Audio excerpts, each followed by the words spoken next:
உபாகமம் 30வது அதிகாரம், உபாகமம் 30வது அதிகாரம் அதனுடைய 3வது வசனத்தை வாசிக்க கேட்கலாம்.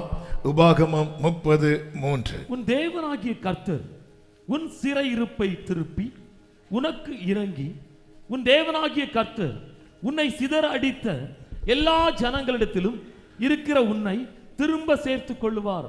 கரங்களை உயர்த்தி ஹல்லேலூயா.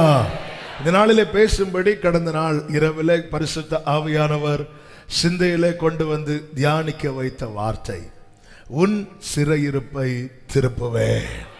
சத்தம் ஆமென் சொல்லுங்க பார்க்கலாம். உன் தேவனாகிய கர்த்தர் உன் சிறையிருப்பை திருப்புவார். வலது கரத்தை உயர்த்தி, என் சிறையிருப்பை என் தேவனாகிய கர்த்தர் திருப்புவார். சிறையிருப்பு என்று சொல்லும் போது நமக்கு தெரியும், அடைக்கப்பட்டிருக்கிற அனுபவம். அடைக்கப்பட்டிருக்கிற அனுபவம் என்பது அது பல விதங்களிலே சொல்லப்படலாம். ஒன்று கை கால் விலங்கிடப்பட்டு ஒரு அறையில தனித்து விடப்பட்டு அதுவும் சிறையிருப்பு தான்.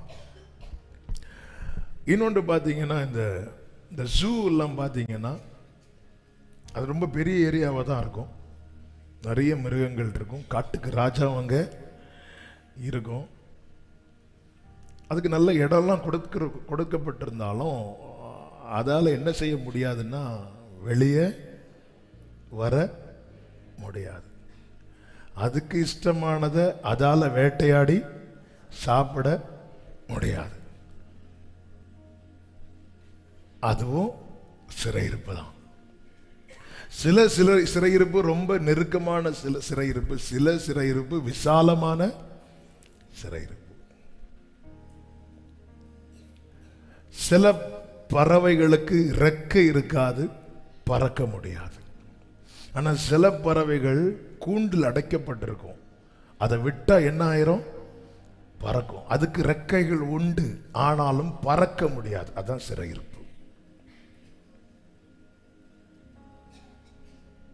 சிறையிருப்பு மாறினாதான் சுதந்திரமாய் நம்மால் செயல்பட முடியும். இந்த சிறையிருப்பின் அனுபவம் அதான் ஒவ்வொன்றும் ஒவ்வொரு டைப். யோசேப்பின் சிறையிருப்பு என்பது கை கால்கள் விலங்கிடப்பட்டு சிறையில் அடைக்கப்பட்டிருந்தான். அந்த சிறைச்சாலையை குறித்து ஒரு பிரசங்கத்தில் சொன்னதை கேட்டேன். அதாவது அந்த காலத்து சிறைச்சாலை கதவெல்லாம் ரொம்ப குனிஞ்சு தான் உள்ள போகணுமா. இன்னொன்று, அந்த அடைக்கப்பட்டிருக்கிற சிறைச்சாலையில் கூட ரொம்ப அப்படி நிமிர்ந்து கூட நிற்க முடியாத அளவுக்கு அது ஹைட் ரொம்ப கம்மியாக இருக்குமா. அப்போ மொத்தத்திலேயே 13 வருஷம் இப்படி பெண்டாகி தான் நடந்திருப்பார் யோசேப். என்ன இது ரொம்ப நெருக்கமான சிறையிருப்பு. இன்னொரு சிறையிருப்புனா விசாலமாக தான் இருக்கு, ஆனால் வெளியே போக முடியாது. லோத்தை பார்த்தீங்கன்னா வாசல்ல தான் உட்கார்ந்துருக்க முடியுதே தவிர வாசலை விட்டு வெளியே போக முடியல. உள்ள வளருகிறான், மனைவி எல்லாம் இருக்கு, ஆனா அந்த சோதோமின் வாசல்ல உட்கார்ந்து இருக்கிறாரே தவிர வாசலை விட்டு வெளியே போக முடியல. ஆண்டவர் வந்து சொல்றாரு, இங்க பாருப்பா, நீ கூட்டிட்டு போனா போக முடியல. சிறையிருப்பு.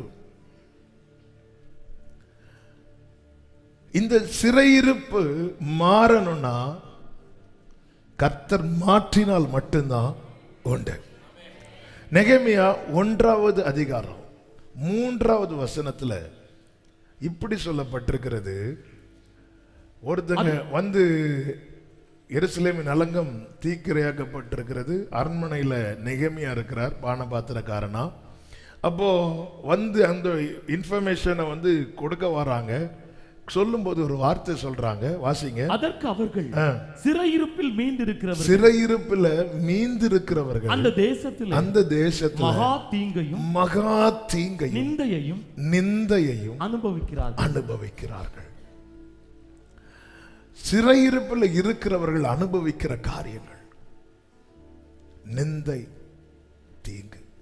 நமக்கு தெரியும், சிங்கம் காட்டுக்கு ராஜானாலும் அது ஜூல போய் பார்க்கும்போது நீங்க பாத்தீங்கன்னா அதை வேடிக்கை பார்க்கறதுக்கு தான் கூட்டம். காட்டுல இருக்கிற சிங்கத்தை வேடிக்கை எல்லாம் அப்படி பார்க்க போக முடியாது. வேடிக்கை, சிம்சோனை வேடிக்கை காட்டுறதுக்காக கொண்டு வந்தாங்க. இன்னைக்கு ஏன் எல்லாருக்கும் சாப்பாடு இருக்கு, தங்குறதுக்கு இடம் இருக்கு. ஆனாலும் இன்னைக்கு எனக்கு வேடிக்கையா தானே பாக்குறாங்க. அந்த அந்த யோசேப்பின் அது மட்டும் இல்ல சிறை, இதுவும் சிறைதான். இது வெளியே போக முடியாது. இதா போய் வேட்டையாடி சாப்பிட முடியாது. அவங்க கொடுக்கிறது தான். அதுவும் நம்ம ட்ராண்டரத்துல நம்ம ஊர்களில் இருக்கிற சிங்கத்தை பார்த்தா நமக்கு சங்கடமா இருக்கும். ட்ராண்டரத்துல அந்த சிங்கம் இப்போ இருக்கான்னு தெரியல. இந்த லாக்டவுன் முன்னாடி நினைக்கிறேன், போகும்போது பார்த்தா உண்மையில அது சிங்கம் தானான்னு இறங்கி பார்க்கவும் பயம். ஏன்னா காட்டில் இருக்கிற சிங்கம் அப்படி இருக்காது. அது தேடி ஆகாரம் கிடைக்கலன்னா அது கர்ஜித்தாலே வந்து விழுமா. அவ்வளோ பவர் அந்த சிங்கத்துக்கு இருக்கு. அந்த சிறையிருப்பு என்ன ஆகும்னா, நமக்கு இறகு இருந்தாலும் பறக்க முடியாது, பலன் இருந்தாலும் ஓட முடியாது, சாப்பாடு இருந்தாலும் சாப்பிட முடியாது. சிறையிருப்பில் மீந்திருக்கிறவர்கள் என்று சொல்லப்பட்டிருக்கிறதுன்னா, சிறையிருப்பிலே மடிகிறவர்களும் உண்டு, மடிகிறவர்களும் உண்டு. மீந்திருக்கிறவர்கள் மகா தீங்கையும் நிந்தையையும் அனுபவிக்கிறார்கள். சிறை பிடிக்கிறவனுடைய திட்டம் அதுதான். இஸ்ரவேல் ஜனங்கள் எகிப்துக்கு போனாங்க, கொஞ்சமா போனாங்க. யோசேப்பு ஆல்ரெடி போயிட்டாரு, யாக்கோபு போகிறார், யாக்கோபுடைய குமாரர்கள் போறாங்க, குமாரர்களுடைய பிள்ளைகள் எல்லாம் சேர்த்து ஒரு 70 பேர்னு வச்சுக்கோங்களேன். கொஞ்சமா போறாங்க. அந்த கொஞ்ச ஜனம் இப்பொழுது என்னாக ஆரம்பிக்கிறாங்கன்னா, பெருக ஆரம்பிக்கிறாங்க. யோசேப்பை அறியாத ஒரு பார்வோன் வந்து எகிப்துல ராஜாவாக எழும்புகிறான். அவன் சொல்லுகிறான், யாத்திராகமம் 1வது அதிகாரம் 10வது வசனத்துல, யாத்திராகமம் 1:10, அவர்கள் பெருகாதபடிக்கு ஒரு யுத்தம் உண்டானால் அவர்களும் நம்முடைய பகைஞரோட கூடி நமக்கு விரோதமாக யுத்தம் பண்ணி தேசத்தை விட்டு புறப்பட்டு போகாதபடிக்கும் நாம் அவர்களை குறித்து ஒரு உபாயம் பண்ண வேண்டும். அதாவது ஒருத்தன் சிறை பிடிக்கிறான்னா, அந்த அவனால் சிறை பிடிக்கப்பட்டவன் என்ன செய்ய வேண்டும் என்பதை அவனால சுயமா தீர்மானிக்க விட மாட்டான். இங்கே நேற்று இந்த வார்த்தையை கொஞ்சம் தியானிக்கும் போது, ஆரம்பத்தில் இந்த பிரச்சனை இல்லையே, இவங்களுக்கு நல்லா தானே எகிப்தில் இருந்தாங்க, இப்போ இந்த பிரச்சனை வர காரணம் என்ன? காரணம் ஒன்னே ஒண்ணுதான், அவங்க வளர்ந்துட்டாங்க. சிறை இருப்பில் இருக்கிறவன் வளர்ந்தால் பிரச்சனை. குழந்தை மோசைய தூக்கி வளர்த்தாங்க பார்வோன் வீட்டில். ஆனா 40 வயதுல மோசையை பார்வோன் கொலை செய்ய வகை தேடினான். சிறையிருப்பில் இருக்கிறான்,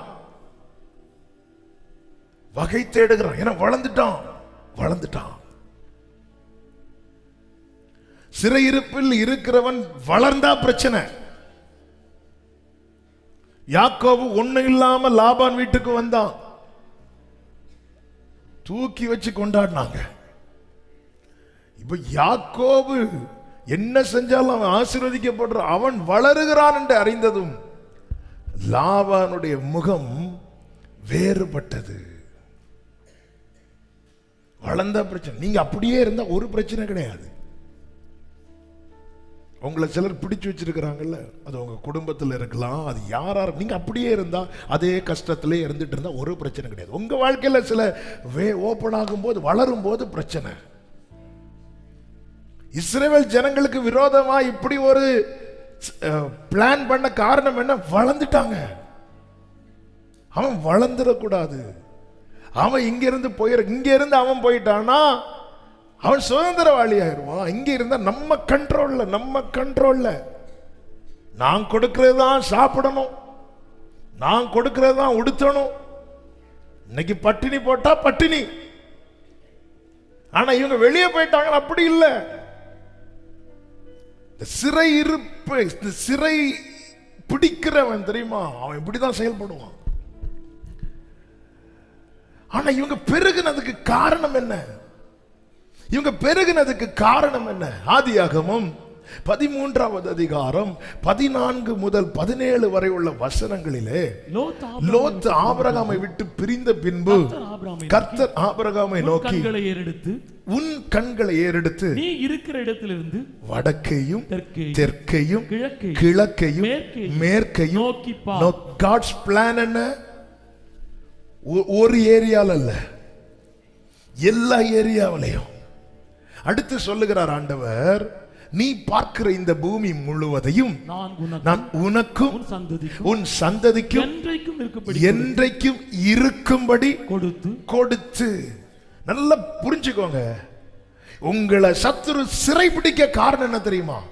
கர்த்தர் கொடுத்ததை நீங்க அனுபவிச்சிடக்கூடாது சொல்லிட்டு அடுத்து சொல்லுகிறார் 16வது வசனத்துல, சந்ததியை பூமியின் தூளை போல பெருக பண்ணுவேன். ஒருவன் பூமியின் தூளை எண்ண கூடுமானால் சந்ததியும் எண்ணப்படும். நீ எழுந்து தேசத்தின் நீளமும் அகலமும் எம்மட்டும் நடந்து திரி, அதை உனக்கு தருவேன். என்ன ஆண்டவருங்க! இப்படி ஆபிரகாம்கிட்ட சொல்லிட்டார். இனி யாக்கோப்ட்ட என்ன சொல்லுகிறார்? ஆதியாகமம் 28:14, ஆதியாகமம் 28வது அதிகாரம் அதனுடைய 14, பூமியின் தூளை போல் இருக்கும். அடுத்த வார்த்தை, நீ மேற்கையும் கிழக்கையும் வடக்கையும். இது யார்கிட்ட சொன்னது ஆண்டவர்? இது யார்கிட்ட சொன்னது? ஃபர்ஸ்ட் ஆபிரகாம்கிட்ட என்ன சொன்னார்? பாருங்கிறார். தலைமுறைட்ட என்ன சொல்லுகிறார்? பரம்பு வாங்குகிறார். ஆபிரகாம் போயிட்டான், திட்டத்தை மாத்து, அடுத்து போடு, அப்படி செய்கிறவர் அல்ல. நான் நினைத்திருக்கிறபடியே நடக்கும், நான் நிர்ணயித்தபடியே நிலை நிற்கும் என்று ஆணையிட்டு கர்த்தர் சொல்லி இருக்கிறார். ஆபிரகாம் பாருங்கிறார், தலைமுறைட்ட சொல்றார் நீ பரம்புவா என்று. அதே போல இவர்கள் பெருக ஆரம்பிக்கிறாங்க. அப்போ பிசாசானவன் திட்டம் போடுகிறான், இவங்களை சிறை பிடிக்கணும், இவங்களை விட்டுறக்கூடாது. பிரியமான கர்த்தருடைய பிள்ளைகளே, ஆமென். பிரச்சனை உங்களை ரொம்ப நெருக்குதுன்னா புரிஞ்சுக்கோங்க, நீங்க வளர்ந்துட்டு இருக்கிறீங்கன்னு அர்த்தம். ஆமென் சொல்லுங்க பார்க்கலாம். நீங்க வளர்ந்துட்டு இருக்கிறீங்கன்னு அர்த்தம். ஆமென், ஹல்லேலூயா. பக்கத்தில் பார்த்து சொல்லுங்க, நீங்க வளர்றீங்க சிஸ்டர். சகோதரர்கள் பிரதர்ன்னு சொல்லுங்க. நான் சொல்றது மாதிரியே சொல்லுவீங்களா? பிரதர், நீங்க வளர்றீங்க பிரதர். ஆமென். ஆண்டவருடைய கண்ட்ரோல்ல இருந்து வளர்றதுக்கும் சிறையிருப்பில் இருந்து வளர்றதுக்கும் உள்ள வித்தியாசம் என்னன்னா, ஆண்டவருடைய கண்ட்ரோல்ல இருந்து நம்ம வளர்றோம்னா அவருக்கு தெரியும். உடனே அவர் என்ன செய்கிறார்? உபாகம் 32 சொல்லப்பட்டிருக்கிறது, கழுகு தன் கூட்டை கலைத்து தன் குஞ்சுகளின் மேல் அசைவாடி தன் செட்டைகளை விரித்து. ஆமென். 32:11 கழுகு தன் கூட்டை கலைத்து தன் குஞ்சுகளின் மேல் அசைவாடி தன் செட்டைகளை விரித்து அவைகளை எடுத்து அவைகளை தன் செட்டைகளின் மேல் சுமந்து கொண்டு. எங்க போகிறதுன்னா கீழே படிச்சீங்கன்னா தெரியும், உயர்ந்த இடம். ஆண்டவருக்கு கீழே இருந்து வளர்றதுக்கும் சிறையிருப்பிலிருந்து வளர்றதுக்குள்ள வித்தியாசம் என்னன்னா, ஆண்டவர் கீழே இருந்து வளர்ந்தால் அவர் பெருகுவதற்கான எல்லையை கர்த்தர் விரிவாக்குவார். ஆனா சிறையிருப்பிலிருந்து ஒருவன் வளர்ந்தால் சத்துரு ஒடுக்கதான் பார்ப்பான். இதுவரைக்கும் இல்லாத பிரச்சனை உங்க வாழ்க்கையில இப்போ திடீர்னு. ஆமென், ஆமென். நீங்க வளர்றீங்க. ஆனா ஒரு நற்செய்தி என்ன தெரியுமா? சத்துரு ஒடுக்குவதற்கு முன்னாடியே நீ இப்படி ஆவாயின்னு கர்த்தர் ஏற்கனவே எழுதி வைத்திருக்கிறார். எழுதுனதுதான் நடக்க போகிறது. கர்த்தர் என் சிறையிருப்பை திருப்புவார். நம்புறவங்க ஹல்லேலூயா. எதிரி பல திட்டம் போடுறான். அப்ப இதுதான் இங்கதான் நமக்கு இடிக்குது. ஆமே, நான் வளர்ந்ததுதான் சிலருக்கு பிரச்சனை. நான் வளர்ந்தது முகம் மாறிட்டு, நான் அன்னைக்கு மாதிரி வெறும் கோளுங்கையா இந்த வீட்டில் இருப்பேன்னா, பாப்பா லேயால கட்டிக்கோ, நீ அப்படியே இருக்கணும். என்ன, ஆனா வளர்ந்துட்டான். இவன் என்ன, அவன் ஃபர்ஸ்ட் முகம் மாறுபடல, ஃபர்ஸ்ட் தந்திரம் பண்றாங்க. அது உன் மேல கிடக்கிற வாக்குத்தத்தை நீ வளர்ந்துதான் அவன், நீ எங்க எங்க எங்க தூக்கி போட்டாலும் நீ வளரதான் செய்வ. ஆமென் ஆமென் ஆமென். என் மேல வாக்குத்தத்தை இருக்கிறது வரைக்கும் நான் வளர்ந்துட்டு தான் இருப்பேன். ஆமென் சொல்லுங்க பார்க்கலாம். வளர்ந்தது முகம் மாறிட்டு. அப்போ யாக்கோபு கடைசி வரை அதே கோலும் தடியுமா தான் இருக்கணும், இதே கொஞ்சம் ஜனமா தான் இருக்கணும். இவங்க பெருகிட்டாங்க. அதுதான் பிடிக்கல. யோசேப்பு அப்பா கிட்ட சும்மா இருக்கிறது வரைக்கும் பிரச்சனை இல்லை, சொப்பனை சொன்னதான் பிரச்சனை. அவன் வளர்ந்துட்டான். சொப்பனத்துல என்ன சொல்றான், அண்ணா நான் உங்களை விட என்னுடைய அரிக்கட்டு வந்து மேல, அவ்வளவுதான் போ.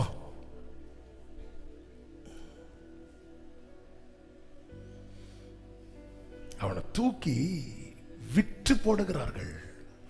அவன் அப்படி ஃபர்ஸ்ட் குழியில தூக்கி போட்டாங்க. வாக்கு தத்தம் உள்ளவன் குழியில கிடந்தாலும் விலை உண்டு. அவனுக்கு ஒரு விலை வச்சாங்களா இல்லையா? அல்லேலூயா. அவன் குழியில கிடந்து என்னங்க பண்ண முடியும்? ஒன்றும் பண்ண முடியலனாலும் வாக்கு தத்தம் இருந்தா உனக்கு ஒரு விலை உண்டு, உனக்கு ஒரு விலை உண்டு. ஆமேன் சொல்லுங்க பார்க்கலாம். ஆமாம் பிடிக்க. அவன் அப்படியே இருந்து ஒரு பிரச்சனை இல்லாம அவனுக்கு கொஞ்சம் காஸ்ட்லியான ட்ரெஸ் போட்டுட்டான், அவ்வளவுதான். கொஞ்சம் நல்ல அதே கிழிஞ்ச சட்டையை போட்டுட்டு இருந்தா பிரச்சனை இல்லை. சகோதரர்கள் கொண்டு வந்து கொடுக்கறத சாப்பிட்டுட்டு அமைதியா இருந்தா பிரச்சனை இல்லை. கொஞ்சம் காஸ்ட்லியான ட்ரெஸ், அதுவும் அவன் சம்பாதித்து வாங்கலாம், அப்பா கொடுத்தது. பிடிக்கலையே சட்டைய, நீ யாராவது ரூபனே, சிமியோனே, லேவியே, யூதாவே, அது நீங்க யாராவது போட்டா கூட பிரச்சனை இல்லை. எனக்கும் வேண்டாம், உனக்கும் வேண்டாம்.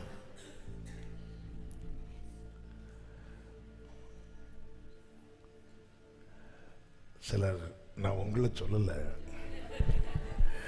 அப்படி உங்களுக்கு ஃபீல் ஆகுதுன்னா உங்களை தான் சொல்லிட்டு இருக்கிறேன்.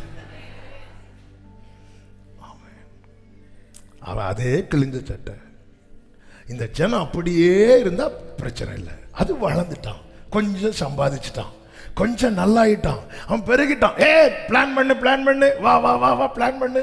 விட்டுறக்கூடாது. எல்லா வேலையும் அவன்கிட்ட கொடு, எல்லாத்தையும் செய். சிறையிருப்பு. அந்த ஜனத்தால எதிர்க்க முடியல. சிறையிருப்பில் இருக்கிறவனுக்கு எதிர்க்க முடியாது. அந்த ஜனத்தால மேற்கொள்ள முடியல. சிறையிருப்பில் இருக்கிறவனுக்கு மேற்கொள்ள முடியாது. அந்த ஜனத்தால ஒன்னே ஒன்று மட்டும்தான் செய்ய முடிஞ்சது, அழ முடிஞ்சது. எப்படி அழுதாங்கன்னா பெருமூச்சின் சத்தம். முறையிட்டுட்டே இருப்பாங்க. அவங்களுடைய ஃபீலிங்ஸுக்கு எகிப்துல நோ வேல்யூ. ஆனா அந்த பெருமூச்சின் சத்தம் பரலோகத்தில் எட்டினது. நல்ல கைகளை தட்டி, என்னுடைய உணர்வுகளுக்கு இங்கே மதிப்பில்லாமல் இருக்கலாம், ஆனால் என் மேல வாக்கு தத்தத்தை வைத்திருக்கிறவர் சமூகத்திலே என் உணர்வுகளுக்கு மதிப்பு உண்டு. Hallelujah. Thank you Jesus. கண்ணீர் வீணாலும் ஒப்பி எடுத்து துருத்திலாக்குന്ന നാഥനുണ്ട്. തുരുത്തി നിറയുമ്പോൾ അളന്നെടുത്ത് അനുഗ്രഹമേകുന്ന യേശുണ്ട്. പാടുங்க. കണ്ണീർ വീണാലും ഒപ്പിയെടുത്ത് തുരുത്തിയിലാക്കുന്ന നാഥനുണ്ട്. തുരുത്തി നിറയുമ്പോൾ അളന്നെടുത്ത് അനുഗ്രഹമേകുന്ന യേശുവുണ്ട്. ആരെല്ലാം എന്നെ അകറ്റി നിർത്തിയാലും, ആരെല്ലാം എന്നെ അകറ്റി നിർത്തിയാലും നെഞ്ചോട് ചേർക്കുന്നോരേശുവുണ്ട്. എന്നെ നെഞ്ചോട് சேர்ക്കുന്നோ. பாடுவோமா? கண்ணீரு வீணாலும் கண்ணீரு வீணாலும் ஒப்பி எடுத்து துருத்திலாക്കുന്ന നാഥനുണ്ട്. തുരുത്തി നിറയുമ്പോൾ അനുഗ്രഹമേകുന്ന ஆண்டவர் சொல்லுகிறார். ஏசாயா 51வது அதிகாரம் 14வது வசனத்திலே, சிறைப்பட்டு போனவன் தீவிரமாய் விடுதலையாவா. எல்லாரும் இந்த வார்த்தையை சொல்லுங்க, தீவிரமாய் தீவிரமாய். அடுத்த வார்த்தை, அவன் கிடங்கிலே சாவதும் இல்லை. அவனுடைய அப்பம் குறைவுபடும். சத்துரு சிறை பிடிக்கிறது எதுக்கு தெரியுமா? இப்படியே இருந்துட்டு இப்படியே செத்துறணும். யோவானுடைய சிறையிருப்பு தான் பத்மு தீவு. ஆனால் அங்கே வந்து அவனுக்கு கர்த்தர் கொடுத்த நம்பிக்கை என்ன? செத்தவனை போல விழுந்து கிடந்த அந்த யோவானை தட்டி எழுப்பி, பயப்படாதே, நான் முந்தினவரும் பிந்தினவருமாயிருக்கிறேன், மரித்தேன், ஆனாலும் இதோ சதா காலங்களிலும் உயிரோடு இருக்கிறேன்னு சொல்லிட்டு அப்படி கையை காண்பித்து கொடுக்கிறார். அந்த கையில தான் மரணத்தின் திறவுகோலும் பாதாளத்தின் திறவுகோலும் இருக்கிறது. அதன் அர்த்தம் என்ன? டொமிஷியன் ஒன்னு இங்க தூக்கி போட்டுட்டான். ஆனா இங்க கடந்து நீ சாகணுமா வேண்டாமா என்பதை தீர்மானிக்கிறது டொமிஷியன் அல்ல, மரணத்தை ஜெயித்தவர், மரணத்தை ஜெயித்தவர். தீவிரமாய் விடுதலையாவா. அவன் கிடங்கிலே சாவதும் இல்லை. அவனுடைய அப்பம், அவன் சிறைப்பட்டவன் விடுதலை ஆகிறது வரைக்கும் அவன் வாழ்க்கையில என்ன குறைவு குறைவு குறைவு குறைவு குறைவு குறைவு. ஏன் அந்த குறைவு? வேலை பார்க்கிறாங்க இஸ்ரவேல் ஜனங்கள், வைக்கோல் குறைவு, எல்லாமே குறைவு. அதாவது அதனாலதான் போய் கேட்கல, போய் பிரச்சனை போய் ராஜா கிட்ட முறையிடல. முறையிட்டாங்களே இருக்கிறத கட் பண்ணுவாங்க.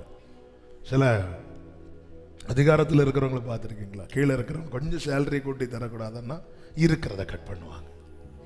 இந்த மாசம் உனக்கு போனஸ் கட்டு, அதனால எதுக்கு வம்பு?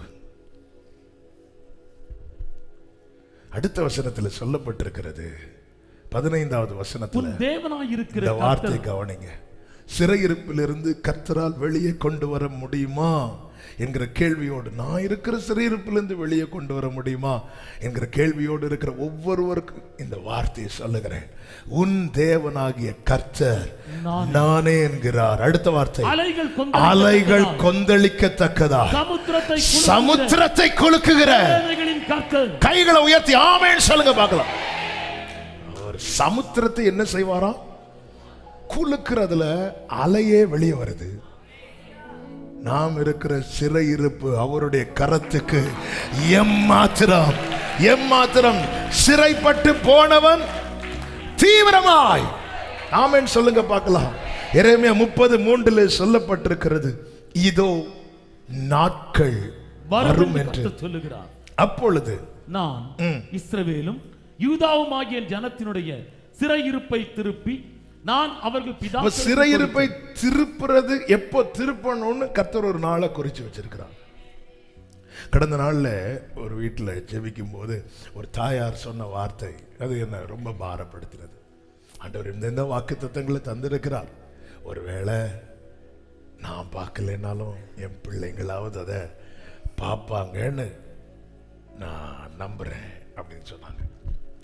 அந்த வார்த்தை எனக்கு உள்ள சிலர் சொல்ற காரியத்தை அப்படி கேட்டுட்டு இருப்போம். ஆனால் சில வார்த்தைகள் அப்படி உள்ள உழந்துரும். அப்போ அதுக்காக ஆண்டவர் செபிக்க வைப்பார். அப்போதான் இந்த நாட்கள் வரும்னு சொல்லிட்டு இன்னொரு வார்த்தை ஆவியானவர் காண்பித்து கொடுத்தார். செப்பனியா 3வது அதிகாரம் அதனுடைய 20வது வசனத்தில், அக்காலத்தில் உங்களை கூட்டி கொண்டு வருவேன், அக்காலத்தில் உங்களை சேர்த்து கொள்வேன், உங்கள் கண் காண நான் உங்கள் சிறையிருப்பை திருப்புவேன். எத்தனை பேர் இந்த வார்த்தையை நம்புறீங்க? ஆமா, எனக்கு அநேகர் இப்படித்தான். ஒருவேளை என் காலம் போச்சு அது என் பிள்ளைங்களாவது. ஆமா, நேற்று இந்த வார்த்தையை தியானிக்கும் போது இருதயத்தில் அப்படியே ஒரு ஸ்பார்க் அப்படி ஒரு தீப்பொறி எரிய ஆரம்பிச்சது. இப்படிப்பட்ட வேதனையோடு யார் இதை கேட்டுக்கொண்டிருந்தாலும் இயேசுவின் நாமத்தில் கர்த்தரால் கூடாத காரியம் ஒன்றுமில்லை. உங்கள் கண் காண கர்த்தர் இந்த சிறையிருப்பை திருப்புவா. நம்புறவங்க மாத்திரம் நல்ல கைகளை தட்டி ஆமென் என்று சொல்லி கொஞ்சம் ஆர்ப்பரிப்போடு சொல்லி சொல்லி தேவனை துதிக்கவங்க. என் கண் காண என் சிறையிருப்பை திருப்புவார். என் கண் காண என் சிறையிருப்பை திருப்புவார். என் கண் காண. glory glory glory glory glory. உங்கள் கண் காண, உங்கள் கண், ஏதோ நாட்கள் வரும் உங்கள் கண் காண. அதனாலதான் சிறையிருப்பில் மீந்திருக்கிறவர்கள், சிறையிருப்பில் மீந்திருக்கிறேன் உங்கள் கண் காண. கர்த்தர் எவ்வளவு நல்லவர், நம்முடைய இருதயத்தின் பாரத்தை அறிகிறவர். ஒருத்தங்க என்கிட்ட சொன்னாங்க, ஆனா நிறைய பேர் இப்படி நினைச்சிட்டு இருப்பீங்க. ஆண்டவர் நேற்று இரவு இந்த வார்த்தை உங்கள் கண் காண, செப்பனியா 3 நிறைய ஆண்டவர் வாசிக்க வச்சாங்க. ஆனா இந்த வார்த்தை வந்தது அதில் பிடிச்சி நிறுத்திட்டாங்க. இந்த 2 வசனம், இதோ நாட்கள் வரும் உங்கள் கண் காண. அப்ப அந்த நாட்களை நம்முடைய காலத்தில் தான் வச்சிருக்கிறார். அந்த நாட்களை நம்முடைய காலத்தில் தான் வச்சிருக்கிறார். ஹல்லேலூயா ஹல்லேலூயா. நீங்க யாத்திராகமம் 1வது அதிகாரத்தில் 2வது அதிகாரத்தில் நீங்க பார்த்தீங்கன்னா, சிறை இருப்பு, புதிய பார்வோன் ஜனத்தை சிறைபிடிக்கிறான். ஜனங்கள் மடிந்தார்கள் என்று சொல்லப்படவில்லை. 2வது அதிகாரம் 23வது வசனத்தில், சில காலம் சென்ற பின்பு எகிப்தின் ராஜா மரித்தான். கைகளை உயர்த்தி ஆமென் சொல்லுங்க. சிறை பிடிச்சான் தெரியுமா, ஒடுக்கினான் தெரியுமா, அவன் தான் மடிந்தான். அப்போ ஜனங்கள் மீந்திருக்கிறார்கள், மீந்திருக்கிறார்கள், மீந்திருக்கிறார்கள். ஒடுக்கப்பட்டவங்க தானங்க மடிந்திருக்கணும், மடிந்திருக்கணும். ஏன் மடியல? வாக்குத்தத்தம் தலைமையில இருக்கு. நீ வடக்கையும் தெற்கையும் கிழக்கையும் மேற்கையும் பாருன்னு சொன்னா கூட ஓகே, டவுட் வந்துடலாம். ஆனா திருப்பி கன்ஃபார்ம் பண்றதுக்கு பரம்பு வாங்கிட்டாரு. மேற்கு கிழக்கு வடக்கு தெற்கு பரம்புவா என்றீரே, பூமியின் தூளை போலும் சந்ததி பெருகும் என்று வாக்குரைத்தீரே. வடக்கு தெற்கு பரம்புவா என்றீரே, பூமியின் தூளை போல் சந்ததி பெருகும் என்று வாக்குரைத்தீரே. வலது கரத்தை உயர்த்தி சொல்லுங்க. சொன்னதை செய்யும் அளவும் என்னை கைவிடவே மாட்டீர். எனக்கு சொன்னதை செய்யும் அளவும் கைவிடவே ஏல்பெத்தேல், ஏல்பெத்தேல், இது வானத்தின் வாசல்.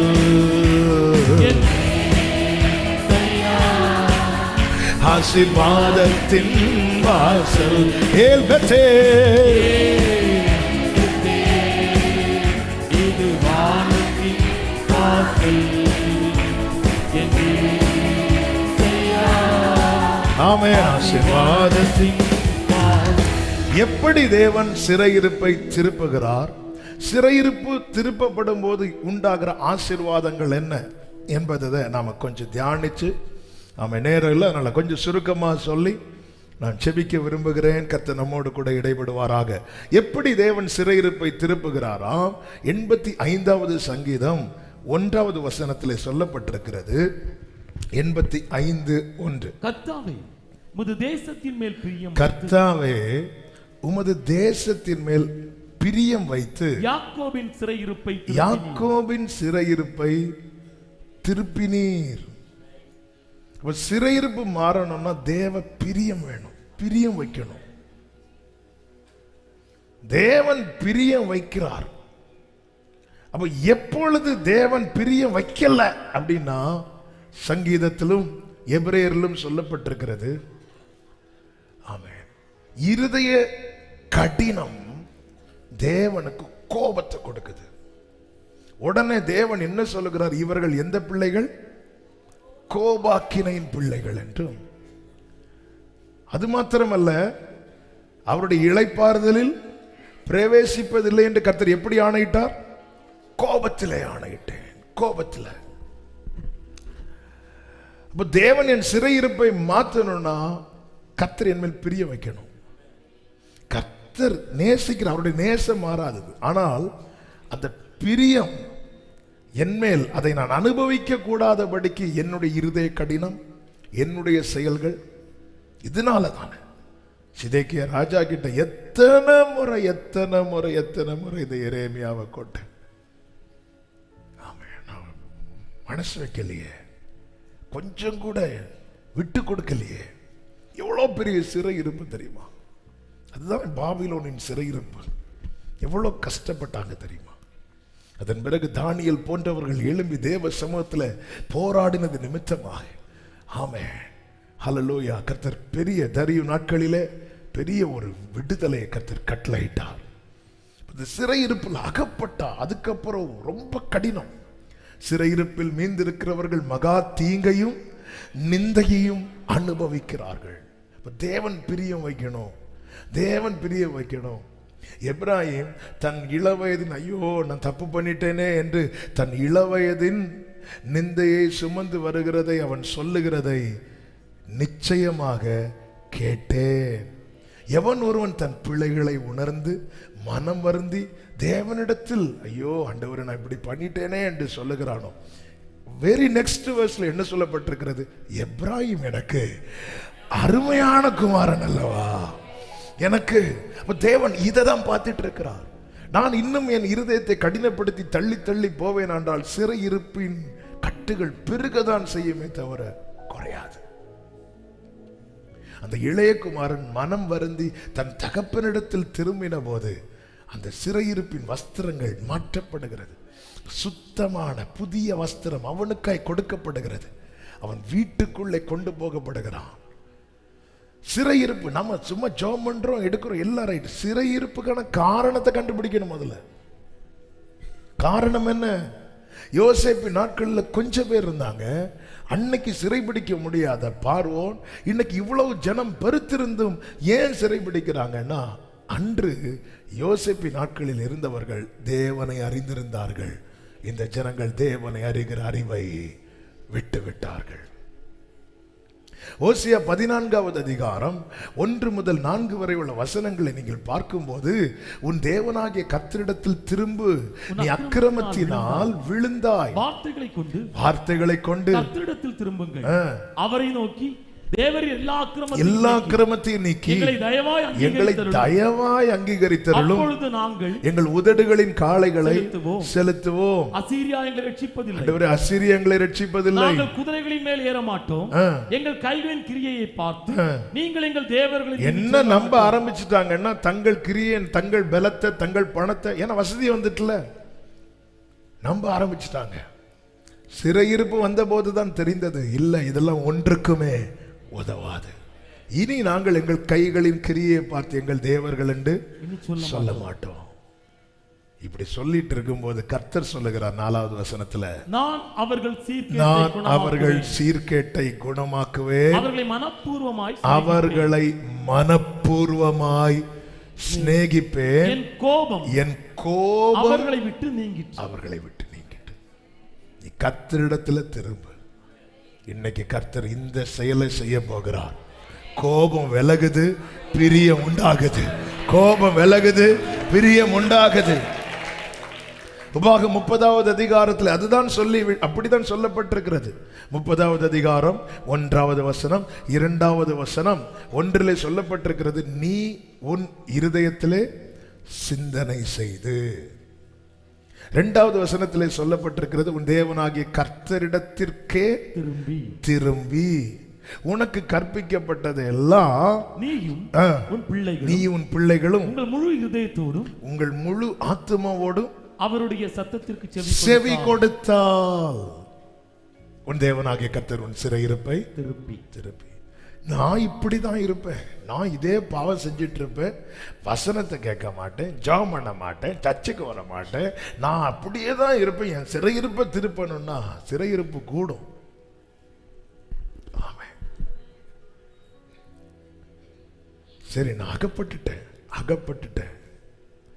சிம்சோனுக்கு எவ்வளவு வார்னிங் கொடுக்கப்பட்டது. அதுக்கப்புறம் மீறி போய் அகப்பட்டுட்டான். ஆனா அகப்பட்ட பிறகும் அவன் ஜெபத்தை கர்த்தர் கேட்டு விடுதலை கொடுக்கிறார். ஆண்டவர் இதை ஒரு விசை என்கிறான், ஒரு விசை கர்த்தர் விடுதலை கொடுக்கிறார்.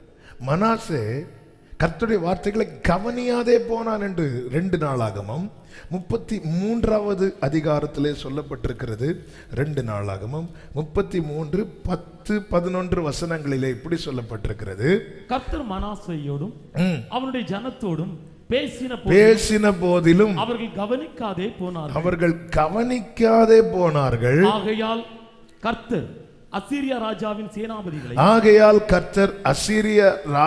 சேனாபதிகளை அவர்கள் மேல் வரப்பண்ணினார். அவர்கள் மனாசேயை முச்செடிகளில் பிடித்து 2 வெண்கல சங்கிலியால் அவனை கட்டி பாபிலோனுக்கு கொண்டு போனார்கள். அடுத்த வார்த்தை, இப்படி அவன் நெருக்கப்படுகையில் தன் தேவனாகிய கர்த்தரை நோக்கி கெஞ்சி தன் பிதாக்களின் தேவனுக்கு முன்பாக மிகவும் தன்னை தாழ்த்தினான். அவரை நோக்கி அவன் விண்ணப்பம் பண்ணி கொண்டிருக்கிற போது அவன் கெஞ்சுதலுக்கு அவன் சிறையிருப்பில் இருக்கிறவன் ஜெபம் பண்ணா கர்த்தர் கேட்பார். உண்மையிலே இந்த மனாசே ஜெபத்தெல்லாம் கேட்கவே கூடாது. அப்படிப்பட்ட காரியத்தை செய்கிறான். இந்த மனாசே எசேக்கியா ராஜாவுக்கு ஆண்டவர் எக்ஸ்ட்ரா ஒரு 15 வருஷம் கொடுப்பார்ல, அதுல பிறந்தவன். ஆண்டவர் சம்பத்தை சேர்க்கும் நாளில் சேர்ப்பார், விட்டுறணும். நம்ம சண்டை போட்டு அப்பவே அந்த எசேக்கியா போயிருந்தாருன்னு இந்த பிரச்சனை. இந்த மனாசேயினாலேயே யூதா கோத்திரம் முழுவதையும் கர்த்தர் தள்ளினார் என்று பைபிள்ல சொல்லப்பட்டிருக்கிறது. மனாசே நிமித்தம் யூதா கோத்திரத்தை கர்த்தர் தள்ளினாராம். இப்படிப்பட்டவன் சிறையிருப்பிலிருந்து தன்னை தாழ்த்தி கெஞ்சின போது வேதம் சொல்லுகிறது, அவன் கெஞ்சுதலுக்கு இறங்கி அவன் ஜெபத்தை கேட்டு அவனை திரும்ப எருசலேமில் உள்ள தன்னுடைய ராஜ்யத்திற்கு, நான் சிறையிருப்பிலிருந்து வெளியே வர என்ன செய்யணும்? தேவ சமூகத்தில் தாழ்த்தி மனதில் சிந்திக்கணும். நம்ம எல்லாம் அடுத்தவங்களை இப்படி காட்டுறதை விட்டுட்டு, என்கிட்ட என்ன குறை இருக்கு ஆண்டவரே, என்கிட்ட நான் ஏன் இந்த சிறையிருப்பில் இருக்கிறேன்? தானியேலை குறித்து சொல்லப்பட்டிருக்கிறது. தானியேல் தன் பாவங்களையும் தன் ஜனத்தின் பாவத்தை அறிக்கையிட்டான். தானியேல்கிட்ட என்னங்க, எதிரிகளுக்கு கூட அவன் குறைய கண்டுபிடிக்க முடியல. ஆனாலும் தானியேல் தேவனுக்கு முன்பாக சாம்பல்ல உட்கார்ந்து நாங்க எங்க நீதியை நம்பி கேட்கல, உங்க இரக்கத்தை நம்பி கேட்கிறேன். அந்த கெஞ்சுதலுக்கு கர்த்தர் இறங்கி தூதனை அனுப்பும் போது என்ன சொல்லுகிறா தெரியுமா? எனக்கு பிரியமான புருஷனான தானியேலே, நம்முடைய இருதய கடினம் தேவ பிரியத்தை அனுபவிக்க விடாது.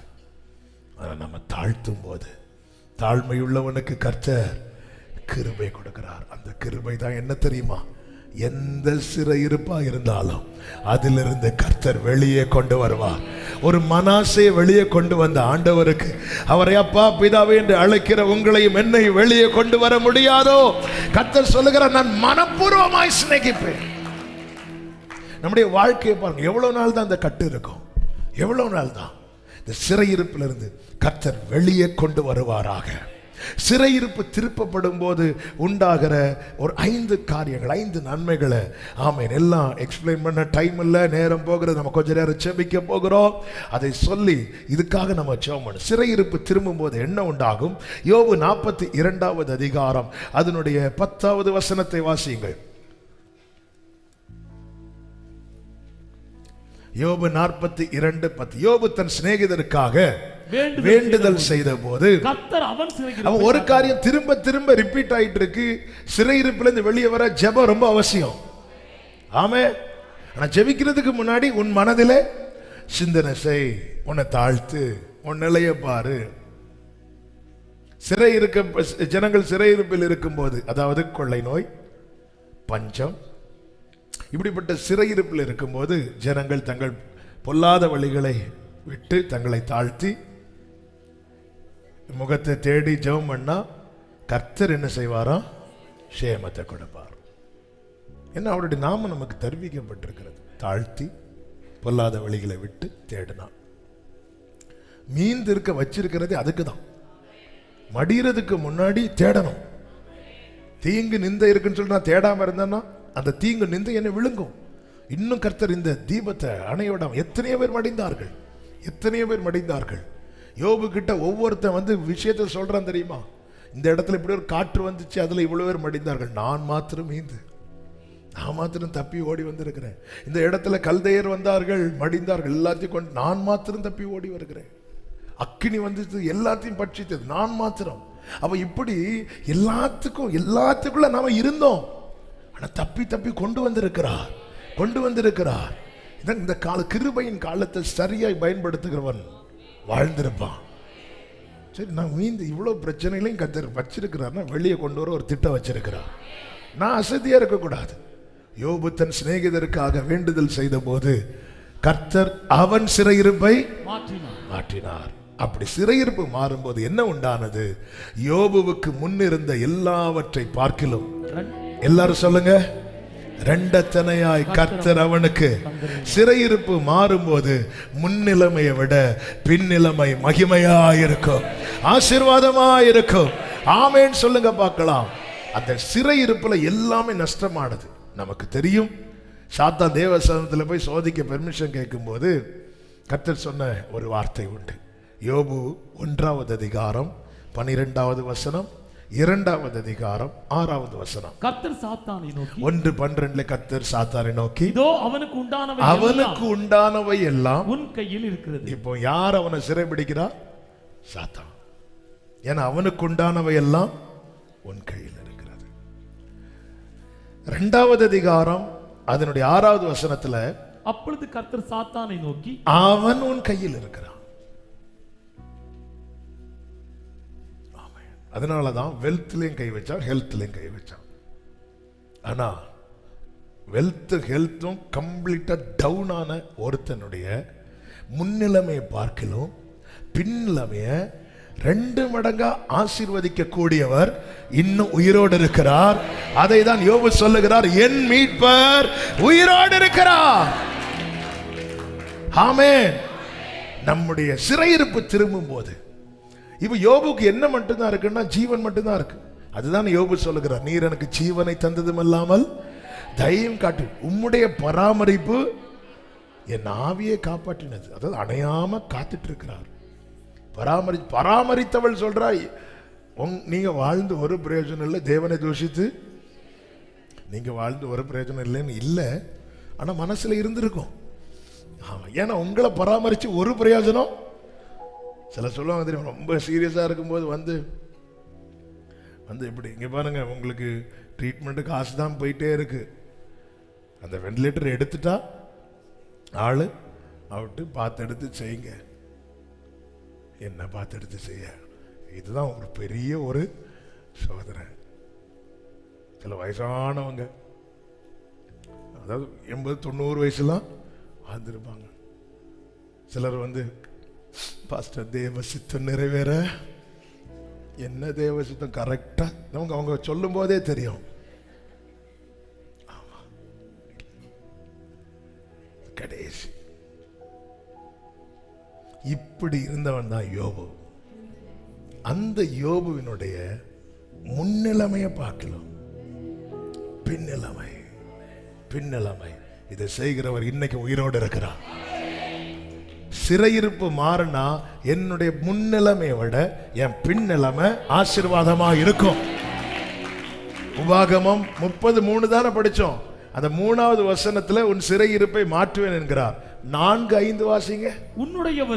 உன்னுடையவர்கள் வானத்தின் கடையான திசை மட்டும் துரத்துண்டிருந்தாலும், அதாவது சிறையிருப்பினுடைய மேக்சிமம் எங்க அடைக்கப்பட்டிருந்தாலும், எந்த சூழ்நிலையில் இருந்தாலும், உன் தேவனாகிய கர்த்தர் அங்கே இருக்கிற உன்னை கூட்டி அங்கே இருந்து உன்னை கொண்டு வந்து உன் பிதாக்கள் சுதந்தரித்திருந்த தேசத்தை நீ சுதந்தரிக்கும்படி தேவனாகிய கர்த்தர் அதில் உன்னை சேர்த்து உனக்கு நன்மை செய்து உன் பிதாக்களை பார்க்கிலும் சிறையிருப்பிலிருந்து திருப்பப்பட்டவன முன்னிலைமை பார்க்கிலும் பிதாக்களை பார்க்கிலும் அதிகமாய், அதாவது வாய்ப்பே இல்லை, இனி வாய்ப்பே இல்லை என்கிற நிலையில் இருந்தா கூட கர்த்தரால் வெளியே கொண்டு வர முடியும். சங்கீதம் 71 என்ன சொல்லப்பட்டிருக்கிறது? அநேக இக்கட்டுகளையும் ஆபத்துகளையும் காணும்படி செய்த என்னை நீர் திரும்ப உயிர்ப்பித்து பாதாளத்திலிருந்து என்னை ஏறி வர பண்ணி, அடுத்த வசனம், என் மேன்மையை பெருக பண்ணி என்னை மறுபடியும் தேற்றுவே. அப்போ ஆண்டவரே, யோபுவின் ஜெபம் என்ன? அந்த முந்தின சீர் இப்பொழுது இருந்திருந்தால் சிறையிருப்பு மட்டும் மாறட்டும், முந்தின சீரை பார்க்கலாம் நற்சீர் உண்டாக செய்வார். சிறையிருப்பு மாறும்போது பின்னிலைமை மிகவும் ஆசீர்வாதமா இருக்கும். சிறையிருப்பு மாறும்போது ஆமே ஹல்லேலூயா, நஷ்டப்பட்டது திரும்ப கிடைக்கும். யாத்திராகமம் 5 நமக்கு தெரியும், வேலை செய்யறாங்க ஆனா வைக்கோல் எல்லாம் பிடிச்சு வைக்கிறாங்க. இன்னும் சொல்லணும்னா பிரயாசத்துக்கு பலனை பார்க்கல, உழைக்கிறாங்க பலன் இல்லை, உழைக்கிறாங்க பலன் இல்லை. ஆனா கர்த்தர் ஏற்கனவே மோசையை கொண்டு சொன்னார், உங்களை நான் வெளியே கொண்டு வரும்போது வெறுமையா வெளியே கொண்டு வர மாட்டேன். இஸ்ரவேலர்கள் எகிப்திலிருந்து புறப்படும் போது நடந்தது என்ன தெரியுமா? 12வது அதிகாரம் அதனுடைய 35, 36 வசனங்களை நீங்க பாத்தீங்கன்னா ஒவ்வொருத்தர்கிட்ட போய் கேட்கிறாங்க. மோசே சொல்லி இருந்தபடி இஸ்ரவேல் ஜனங்கள் எகிப்தியரிடத்தில் வெள்ளி உடைமைகளையும் பொன்னுடைமைகளையும் வஸ்திரங்களையும் கேட்டார்கள். கர்த்தர் ஜனங்களுக்கு எகிப்தியரின் கண்களில் தயவு கிடைக்கும்படி செய்ததினால் கேட்டதை அவர்களுக்கு கொடுத்தார். நல்ல கவனமா கேளுங்க. எகிப்திலிருந்து எனக்கு என்ன எப்படியாவது இந்த கம்பெனில இருந்து வெளியே விட்டா போதும். கர்த்தர் இந்த சிறையிருப்பை திரும்பும் போது அவங்க அத்தனை காலம் அங்கே வடித்த வியர்வையின் பலனை வாங்க வச்சுட்டு தான் வெளியே கொண்டு போகிறார். ஏசாயா 62வது அதிகாரம் 8வது வசனத்திலே சொல்லப்பட்ட வார்த்தை என்ன தெரியுமா? இனி நான் உன் தானியத்தை சத்துருக்களுக்கு, அடுத்த வார்த்தை வாசிங்கள், நல்ல கவனிங்க, உன் பிரயாசத்தினாலாகிய உன் திராட்சரசத்தை அந்நிய புத்திரர் குடிப்பதும் இல்லை என்று கர்த்தர் தமது வலதுகரத்தின் மேலும் தமது வல்லமை உள்ள புயத்தின் மேலும். அப்ப நாம் பிரயாசப்பட்ட அந்த பலனை என்னால் அனுபவிக்க முடியலன்னா நான் சிறையிருப்பில் இருக்கிறேன் அர்த்தம். எவ்வளோ உழைக்கிறாங்க. சிலர்லாம் ஃபோன் பண்ணோம், 8 மாதம் ஆச்சு சேலரி போட்டு, ரொம்ப ஃபோர்ஸ் பண்ணி கேட்டால் ஏதோ கொஞ்சம் போட்டு விடுவாங்க. புருஷன் வெளிநாட்டில் வேலைக்கு இருப்பாங்க, மனைவி பிள்ளைங்க இருப்பாங்க, கொஞ்சம் கூட யோசிக்க மாட்டேங்கிறாங்க. அதான் சொல்லல, சிறையிருப்பில் இருக்கிறவனுடைய ஃபீலிங்ஸுக்கு எகிப்தில் வேல்யூ கிடையாது. 10 மாதம் 8 மாதம் வேலை பார்த்துருப்பாங்க, வேண்டான போவாங்க. 8 மாதம் உழைப்புக்கு பலன் இருக்கு, அதை எப்படி வாங்காம போக முடியும்? கடந்த நாள் ஒரு சகோதரர் பேசிட்டு இருக்கும்போது இப்படிதான், சரி அப்போ ஏன் நீங்க அங்க வேலை பார்க்குறீங்கன்னா அவங்க சொன்னாங்க, 2 வருஷம் சம்பளம் பாக்கி இருக்கு, அதுக்காக நான் கொஞ்சம் கிடைக்கும்னு நம்பி சகிச்சிட்டு இருக்கிறேன். இயேசுவின் நாமத்தில் இந்த சிறையிருப்பு மாறுவதாக. உன் உழைப்பின் பலனாகிய உன் பிரயாசத்தினாலாகிய உன் திராட்சரசத்தை அந்நிய புத்திரர் இனி குடிப்பது இல்லை என்று கர்த்தர் தமது வலது கரத்தின் மேலும் தமது வல்லமையுள்ள புயத்தின் மேலும் ஆணையிட்டார். இயேசுவின் நாமத்திலே ஜெபிக்கிறேன். பிரயாசத்தின் பலனை ஆண்டவரே இன்னும் கையில வாங்காம கஷ்டப்பட்டு கொண்டிருக்கிற ஒவ்வொருடைய வாழ்க்கையில் இருக்கிற சிறையிருப்பு மாறுவதாக, நஷ்டப்பட்டது திரும்ப கிடைப்பதாக. ஆமென். சிறையிருப்பு மாறும்போது உண்டாகிற அடுத்த ஆசீர்வாதம் 3வது எரேமியா 30வது அதிகாரம் அதனுடைய 10வது வசனத்தை வாசிக்க கேட்கலாம். ஆகையால் என் தாசனாகிய யாக்கோபே நீ பயப்படாதே, இஸ்ரவேலே கலங்காதே என்று கர்த்தர் சொல்லுகிறார். இதோ நான் உன்னை தூரத்திலும் உன் சந்ததியை தங்கள் சிறையிருப்பின் தேசத்திலும் இராதபடிக்கு ரட்சிப்பேன். யாக்கோபு திரும்பி வந்து அமர்ந்து சுகித்திருப்பான். அவனை தத்தளிக்க பண்ணுவார் இல்லை. சமாதானமான வாழ்க்கை, இன்னைக்கு ஏன் யாக்கோபு வீட்டை விட்டு வெளியே போனார்? இனி இருந்தா பிரச்சனை, இனி இருந்தா பிரச்சனை. அதுதான் யாக்கோபுடைய பேரே பைபிள் என்ன சொல்லுது? கூடாரவாசி. வீட்டிலே இருந்து பழகினவன். ஆனா வீட்டில் இனி இருந்தா பிரச்சனை. வீட்டில் பில்லோ இருக்கு, பெட் இருக்கு, கட்டில் இருக்கு, அங்க படுத்தா பிரச்சனைன்னு சொல்லிட்டு வனாந்திரத்தில் ஒரு கல்லை வச்சு படுத்துட்டு இருக்கிறான். சமாதானத்தை இழந்துட்டான். வீட்டில் சிறையிருப்பு திருப்பி கர்த்தர் கொண்டு வரும்போது எங்க சமாதானமா வாழ முடியலையோ அங்க கர்த்தர் சமாதானமாய் வாழ வைப்பார். அதான் தாவீது வழியில சொல்றாரு, 43 சங்கீதம் 2வது வசனம் நினைக்கிறேன். சத்துருவினால் ஒடுக்கப்பட்டு நான் ஏன் துக்கத்துடனே தெரிய வேண்டும்? ஆண்டவரே, ஏன்பா நான் ஏன் துக்கத்தோடு தெரியணும்? நான் ஏன் துக்கத்தோடு? ஒரு இடத்துல என்னால நிம்மதியா இருக்க முடியுதா? காட்டுல இருந்து அங்க வரான், வனாந்திரத்திலிருந்து அங்க தேடி வரான். வீட்டில் இருக்க முடியல. தாவீதுடைய நிலையில வீட்டில் படுத்து தூங்குனா சவுல் கொன்றுவான்னு சொல்லிட்டு தாவீது இருக்கிறது மாதிரி அங்க இருக்கிற பில்லோலாம் வச்சு செட் பண்ணி மீகள் வச்சுட்டாங்க. தாவீது இறங்கி ஓடுறாரு. தாவீது அங்க உள்ள படுத்து தூங்கிட்டு இருக்கிறார். என்னைக்குப்பா இந்த சவுல் வீட்டில் நிம்மதியா படுத்து தூங்க விட்டான்? தாவீது இன்ஸ்ட்ருமெண்ட் மட்டும் வாசிச்சுட்டு இருந்தா பிரச்சனை இல்லை, அவன் யுத்தம் பண்ணி ஜெயிச்சுட்டான். பாத்தீங்களா? அதுதான் இந்த சிறை பிடிக்க நினைக்கிறான் தெரியுமா? அவனுக்கு அவனுடைய பிடியில் இருக்கிறவன் வளர்றதே பிடிக்காது. அப்படிப்பட்ட சவுலின் ஆவி, அந்த பொல்லாத ஆவி இந்த அனுபவத்தில் இருக்கிற எல்லாரும் விட்டு வெளியேறுவதாக இயேசுவின் நாமத்தில். தாவீதே, நீ கொஞ்சம் சகோதரர்களை பாருங்க, அவன் யுத்த காலத்தில் வந்தது பிடிக்கல. நீ கொஞ்சம் ஆடமே, நீ அப்படி நீ கொஞ்சமா தான் இருக்கணும், நீ கொஞ்சமா தான் இருக்கணும்.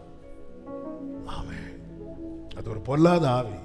ஒருத்தங்க வளர்ச்சி பார்த்து பிடிக்கலனாலே நம்ம என்னதான் வெள்ளையும் போட்டு அந்நிய பாஷை பேசினாலும் தேவனுடைய அழைப்பும் கிருபை வரங்களும் மாறாதது. ஆனா ஆவியானவர் போய் வருஷம் ஆயிருக்கும். ஆமே, நம்ம அந்த அது ஒரு பார்வனுடைய ஆவி இல்ல, ஃபீலிங்ஸுக்கு அவன் அவன் அழு என்ன வேணாலும் அழு. அவனுடைய ஃபீலிங்ஸுக்கு முக்கியத்துவம் கொடுக்க மாட்டாங்க. சமாதானமே இல்லை. அந்த சிறையிருப்பை திருப்பும் போது யாக்கோபு திரும்பி வந்து பைபிள் சொல்லுகிறது, அவனை தத்தளிக்க பண்ணுவார் இல்லை. செய்ய வேண்டியது ஒன்னே ஒண்ணு. அப்பா சமூகத்தில் நான் யாக்கோபு ஒண்ணு மட்டும் சொல்லியிருக்கேன், நான் ஏசான்னு சொல்லிடாதீங்க. ஏமாத்தி ஈசாக்கிட்ட இருந்து வாங்கிடலாம், அங்கிருந்து வாங்க முடியாது. நீங்க யாக்கோபுன்னு மட்டும் சொல்லி பாருங்க. அதாவது நீங்க யாரோ அதை அப்படியே வெளிப்படுத்துங்க ஆண்டவர்கிட்ட. உங்களோடு போராடினவர்கள் உங்களோடு வந்து சமாதானமாவாங்க. 20 வருஷ பகையை சுமந்து கொண்ட ஏசா அடுத்த அதிகாரத்தில் வந்து ஒப்புரவாகிறான். ரீசன் என்ன? அவன் யாக்கோபு என்றான். உள்ளதை உள்ளதென்றும் இல்லதை இல்லதென்றும் தேவனிடத்தில் சொல்லுங்கள். நான் புசிக்க கூடாதுன்னு விளக்கண கனியை புசிச்சான்னு கேட்டா, ஆமா ஆண்டவரே புசிச்சுட்டேன்னா சரித்திரம் வேற மாதிரி ஆயிருக்க வாய்ப்பு இருக்கிறது. ஆனா அவன் தன்னை மறைக்கிறதுக்கு நீங்க உன்னை கட்டி வச்சிங்களே பார்த்து. இப்படி நிறைய ஆதாமுங்களும் இருக்காங்க. ஏவாள் லேசப்பட்டாளா? இப்ப பாரு, நான் ஒண்ணு இருக்க சர்ப்பம். அதாவது அதாவது அதாவது ஏவாள் பிசாசுக்கே டஃப் கொடுப்பாங்க. கடைசியில் என்ன மாட்டி விட பாரு. இல்ல, ஆமாண்டவரே நான் பறிச்சுட்டேன்ப்பா, நான் சாப்பிட்டுட்டேன்ப்பா. ஏய், உன் பேர் என்ன? நான் யாக்கோபு. நீ யாக்கோபுன்னு சொன்னா ஈசாக்கிட்ட வேல்யூ கிடையாது. உன் ஃபீலிங்ஸுக்கு எங்க வேல்யூ தெரியுமா? அங்க பைபிள் சொல்லுது, அங்கே அவனை ஆசீர்வதித்தார். அங்கெல்லாம் ஏசான்னு சொன்னா நல்ல, ஏன்னா ஏசாவை ஈசாக்கு ரொம்ப பிடிக்கும். நானாகவே வலது கரத்தை உயர்த்தி பிரசனத்தில் க்ளோரே நீர் இன்று என்னை ஏற்றுக்கொள்வீரா ராஜ்யத்தில். ஒரு விசை கூட இந்த வார்த்தையை சொல்லி பாடுங்க. நானாகவே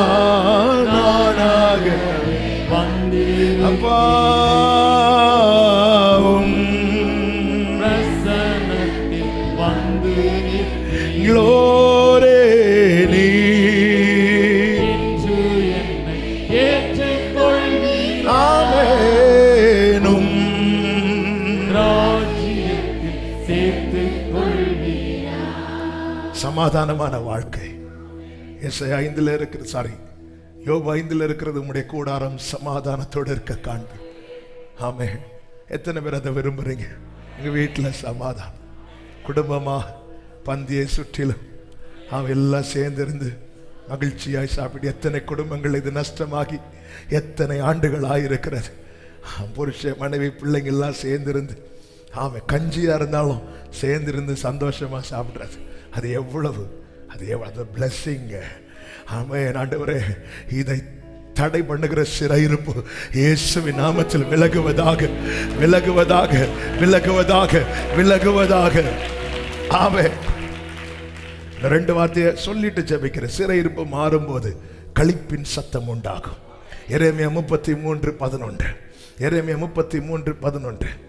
இன்னும் களிப்பின் சத்தமும் மகிழ்ச்சியின் சத்தமும் மணவாளனின் சத்தமும் மணவாட்டியின் சத்தமும் சேனைகளின் கர்த்தரை துதியுங்கள், கர்த்தர் நல்லவர், அவர் கிருபை என்றும் உள்ளது என்று சொல்லுகிற சத்தமும் கர்த்தருடைய ஆலயத்துக்கு ஸ்தோத்திர பலிகளை கொண்டு வருகிறவர்களுடைய சத்தமும் கேட்கப்படும் என்று கர்த்தர் சொல்லுகிறார். அவர்கள் முன் இருந்தது போல இருக்கும்படி சிறையிருப்பை திருப்புவேன். இயேசுவின் நாமத்தில் இந்த நற்செய்தியை சொல்லுகிறேன்.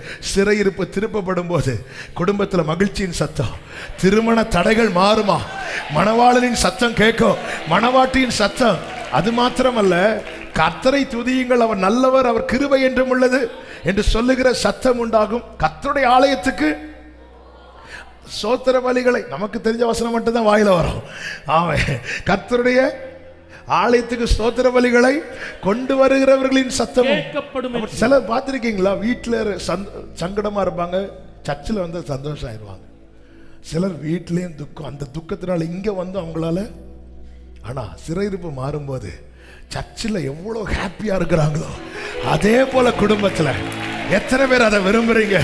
எத்தனை பேர்? ஆண்டவரே, சிலருக்கு மீட்டிங் முடிஞ்சாலே வழி வந்துடும், ஐயோ முடிஞ்சிட்டான்னு.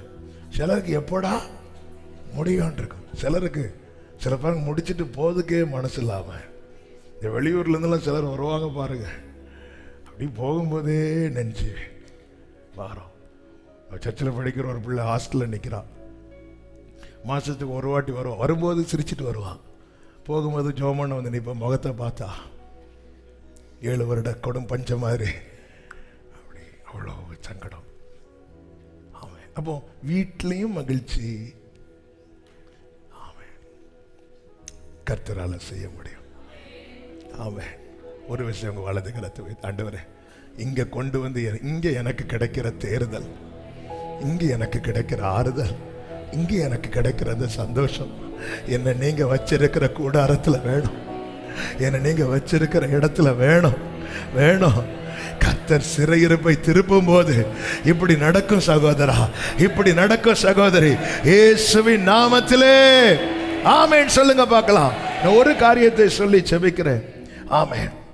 நமக்கு தெரியும், பாபிலோன் ராஜா இஸ்ரவேலரை யூதாவெல்லாம் சிறைபிடிக்கிறான். அப்பொழுது அங்கே இஸ்ரவேலின் ராஜாக்கள் மாறுகிறார்கள். யோயாக்கின் ராஜாவா எழும்புகிறான். அப்பொழுது பாபிலோனில் ஏவில் மெரோதாக் என்கிறவன் ராஜஸ்தானத்தில் இருக்கிறான். அவன் என்ன செய்கிறான் என்றால், எரேமியா 52வது அதிகாரம் நானே வாசிக்கிறேன், நேரம் இல்லாதனால 31 முதல் 34 வரை உள்ள வசனங்களை நீங்க பார்த்தீங்கன்னா, சிறையிலிருந்து அவனை வெளிப்பட பண்ணி அவன் தலையை உயர்த்தி அவனோடு அன்பாய் பேசி அவனுக்கு நல்ல ஸ்தானத்தை கொடுத்து சிறையிருப்பின் வஸ்திரத்தை அவனை விட்டு ஆமென் மாற்றி ராஜ சமூகத்திலே தினமும் போஜனம் பண்ணும்படி செய்தான். சிறையிருப்பு மாறும்போது ராஜ மேன்மை கிடைக்கும். அடுத்த வசனத்தில் அந்த 34 வாசிங்க. அவன் உயிரோடு இருந்த நாளெல்லாம் அவனுடைய மரண நாள் பரியந்தம் அவனுடைய செலவுக்காக பாபிலோன் ராஜாவினால் கட்டளையான அனுதின திட்டத்தின் அனுதினமும் அவனுக்கு கொடுக்கப்பட்டு வந்தது. ஒரு ராஜா தன் சிறையிருப்பில் இருக்கிற ஒருவனை வெளியே கொண்டு வந்து அவன் உயிரோடு இருக்கிற நாளெல்லாம் அவனுக்கு வேண்டியது கொடுக்க கட்டளையிட்டு அது கொடுக்கப்பட்டு வந்தது என்று சொல்லும்போது, ஒரு நிலையில்லாத ஸ்தானத்தில் இருக்கிறவனுக்கு, தன் கீழ் இருக்கிறவனுக்கு இவ்வளவு செய்ய முடியுமானால், நிலையான ஸ்தானத்தில் இருக்கிறவருக்கு சிறையிருப்பிலிருந்து வெளியே வந்த ராஜ மேன்மை கிடைக்கும். அந்த ராஜ மேன்மையின் அடையாளத்தில் ஒன்று என்ன தெரியுமா? கடைசி வர வேண்டியது கிடைச்சிட்டே இருக்கும், மரண நாள் பரியந்தம்.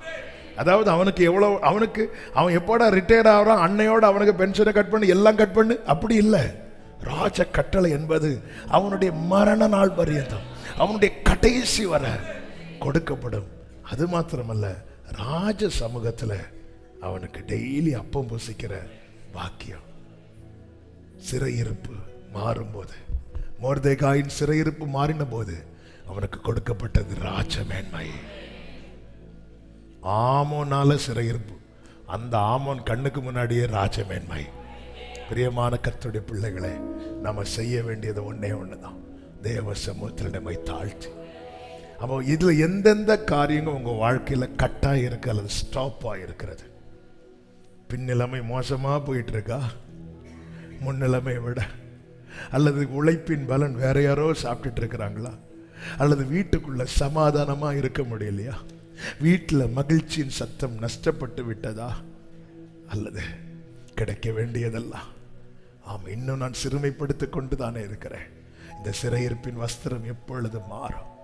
கர்த்தர் சொல்லுகிற வார்த்தை இதை மனதிலே வைத்து சிந்தித்து தேவனாகிய கர்த்தரிடத்துக்கே திரும்பி அவருக்கு செவி சாய்க்க உன்னை தாழ்த்துவாயானால், கர்த்தர் உன் சிறையிருப்பை திருப்புறது மாத்திரமல்ல, உன் பிதாக்களை பார்க்கலாம் உன்னை பெருகி இருக்க செய்வார்.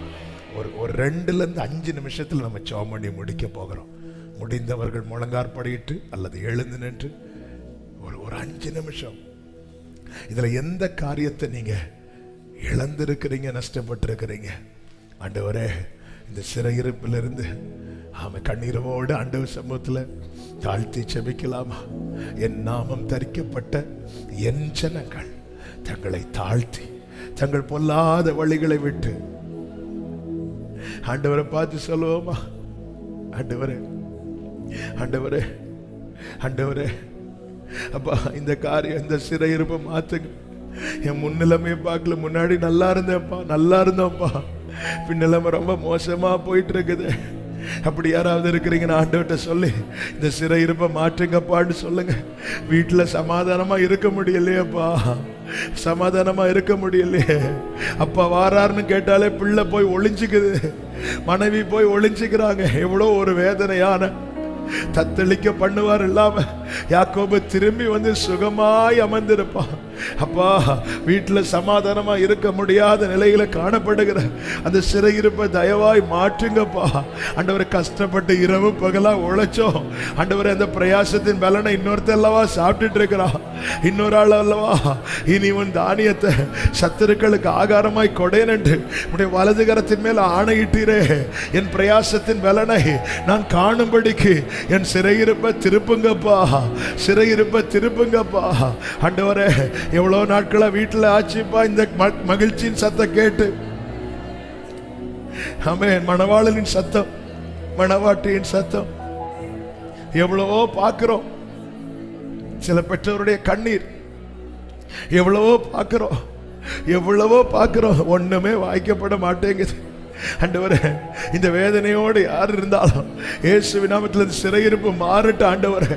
சீக்கிரமாய் அந்தந்த குடும்பங்களிலே அந்த மணவாளனின் சத்தம், அந்த மணவாட்டியின் சத்தம் கேட்பதாக, கேட்பதாக, கேட்பதாக.